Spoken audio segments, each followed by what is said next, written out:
All right, let's see how much I can get through this one here.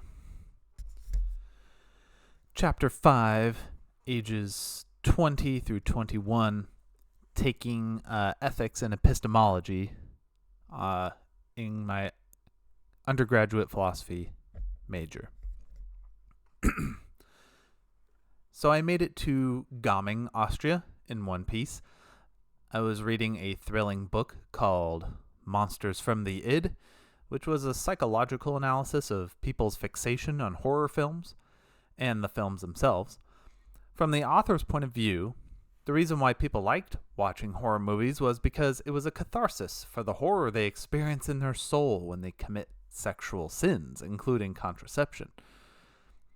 It also outlined the sexual undertones of the more popular horror stories from Frankenstein to Alien. The author said that all of these horror stories represented the consequences of people trying to subconsciously get rid of God in their lives so they can sin as they please. It was quite compelling. One point the author made that I remember was that sex without love always led to violence. How? Well, love was needed to keep sex pleasurable and interesting. Without love, people will become bored of one particular sex act or another and have to move towards more extreme forms of physical bodily stimulation to get the same level of pleasure. Taking this road to its logical conclusion, extrapolating out, would eventually lead to violence and death, hence the violence in the horror movies. That's crazy that there's a whole book written on that. There's a lot to pull apart and critique here. But, I was 20 reading this book. I also read the first half of a book called You Can Trust the Communists to Be Communists. Its main thesis, it was basically saying that the reasons why communists were able to commit such immoral acts of mass murder was because they were atheists and materialists, not because they believed in their cause or any of the other actual things. I mean, I guess it is a part of it. The book explained that in a materialist worldview, there's no justification for the existence of morality at all because every person in that worldview was considered just another collection of matter and energy that had no more value than a rock or a tree. Also, the loss of God or religion in any person would be leaving a gaping void in their hearts. Communism, the theory of communism, was able to fill that void with their higher purpose of achieving social justice through communism. This was why there was such a strong dedication for the communist cause by its adherents. There was a lot more in the book about communism and the economic and social justifications of communism, but those issues of amorality were the only aspects that became part of my journey out of faith. During this semester in Austria, I took 4 classes that completely rocked my Catholic world, and they were all Catholic-centered classes, each taught by Catholic professors. 2 of the classes were philosophy classes, philosophy of ethics and philosophy of the human person, which were both taught by Maria Seifert, the daughter of the more famous Joseph Seifert. The other classes were Christian marriage and the history of Western civilization, the latter of which was taught by a priest. So how exactly did these classes rock my Catholic world?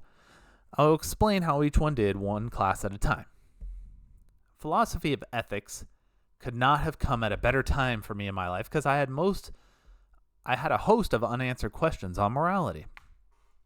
One of the first things we learned was the Euthyphro dilemma as posited by Socrates.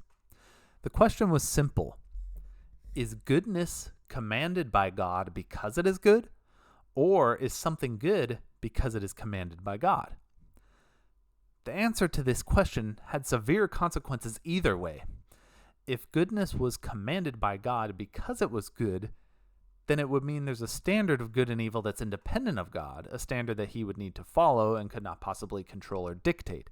But if he doesn't dictate good or evil, then that means that he's equally subject to moral judgment as with the rest of us, and would thereby be reduced to another moral agent in a collection of moral agents.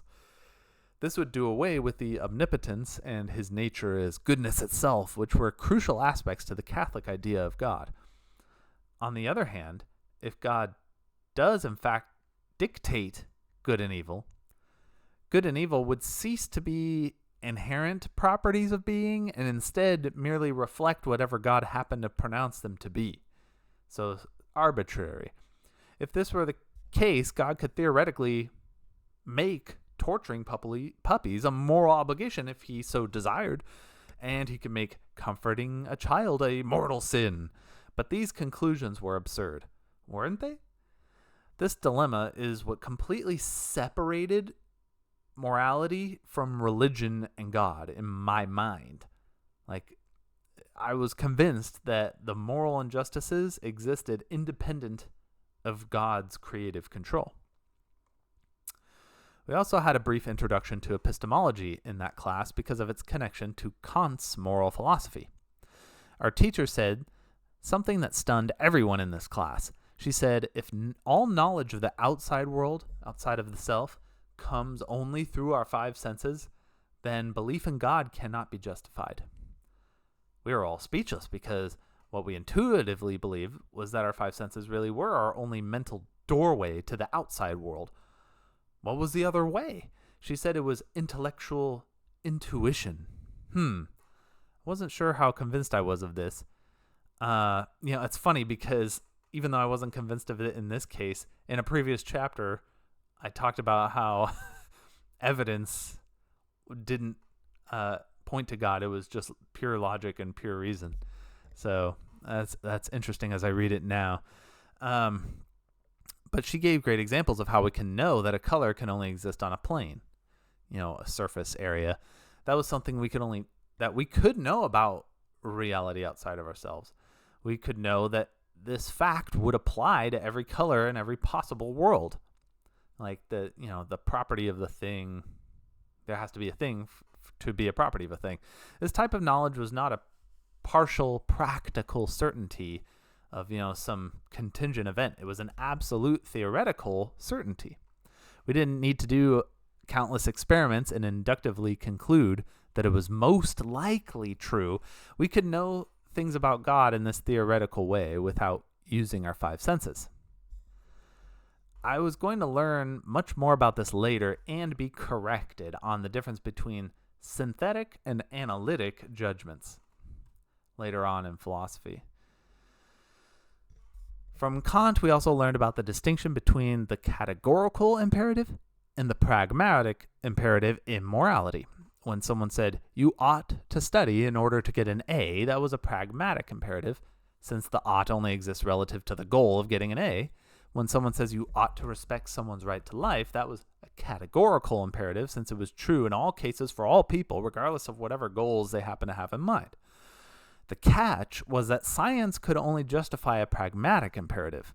Without the categorical imperative, then all morality would be relative to our desires and goals, and there would be no such thing as inherent and inalienable rights. In that class, she also introduced us to the classic atheistic syllogism by Empiricus. Yeah, I always thought it was Empiricus for some reason. It went as follows. Is God willing to prevent evil but not able? Then he's not omnipotent. Is he able but not willing? Then he's malevolent. Is he both able and willing? Then where did evil come from? And if he's neither able nor willing, then why call him God? So our homework assignment was to reconcile this syllogism with our Catholic beliefs logically. Saying something like, I just have faith, would land you a fat F in no time.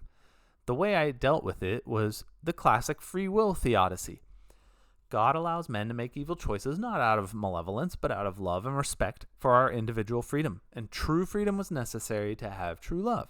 I didn't realize the problems with this answer until later on that year. She also told us that the worst thing about being an atheist was that there would be no one to thank for existing. And I believed this. I'd always made a point to thank God for every good fortune or circumstance that ever occurred in my life. I'd always felt like the luckiest guy I knew, and I truly believed that God was directly responsible for all the good fortune that filled my life. I remember thinking that I had no excuse to not believe in God because my life was so good. If I was one of those poor kids in Africa, then maybe I'd have a right to question God's love. I didn't realize at the time how selfish, short-sighted, and conceited this worldview was, nor did I realize or acknowledge the consequences of the fact that God made some people's lives better than others. Much later on, I realized that God was not responsible for the good things in my life. Once I realized that, I was free to thank those who actually were responsible. My parents, my friends and family, my country, the economy, technology, and science. Literally almost everything except God and religion, both of which really only wasted my time and energy and caused me untold misery and stress, but that's later on in the story. We also read Kierkegaard's Fear and Trembling. This is where the question came up about the morality of Abraham killing his own innocent son at the command of God. Killing an innocent person was not only murder, it was a mortal sin. How and why would God not only allow, but command his servant to commit a moral evil as a test of his love and devotion to God? For me, this question was very easy to answer. The reason why murder was wrong was not because innocent people die as a result. It was wrong because since God gives life, only he has the right to decide when it ends.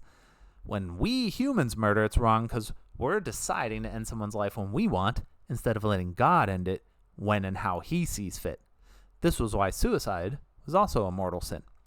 Therefore, I saw no real moral dilemma with Abraham's willingness to kill his son at God's command. We also learned the importance of free will in the study of ethics.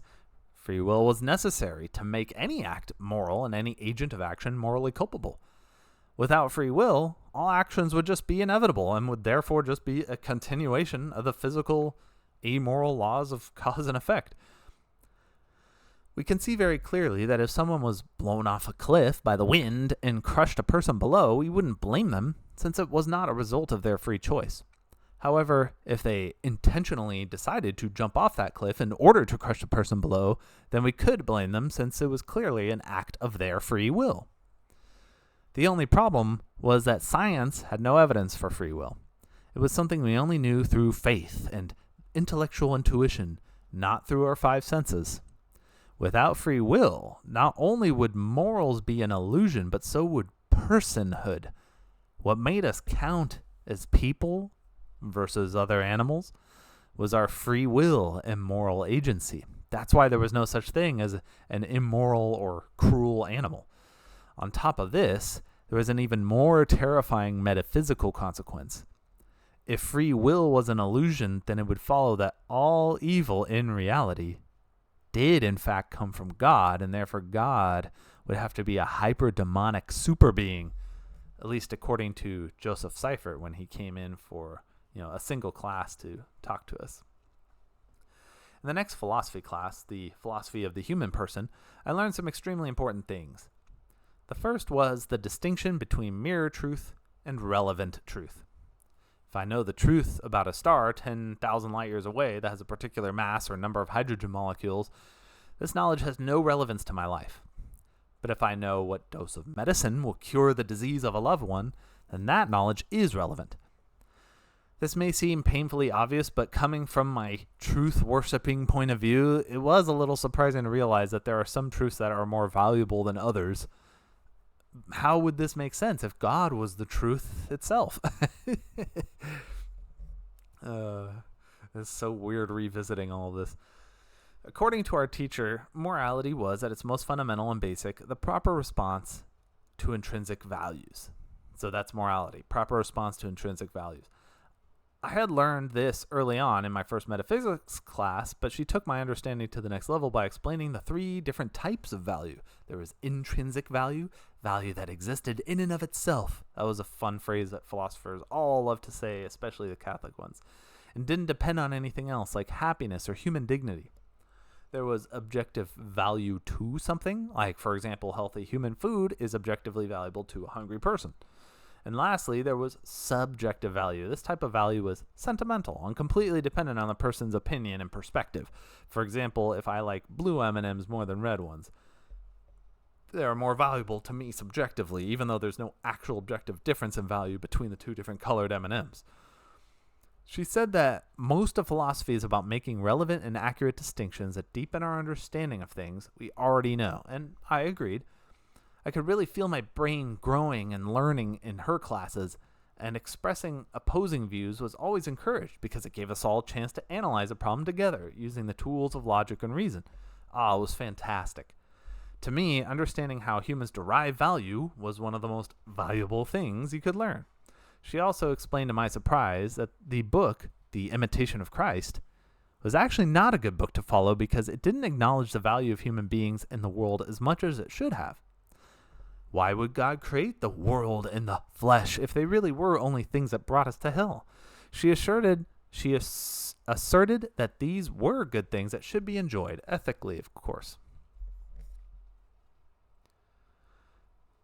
She also brought up how the happy clappy worship music was an improper response to the solemn type of value that the Mass and the Eucharist merited and represented.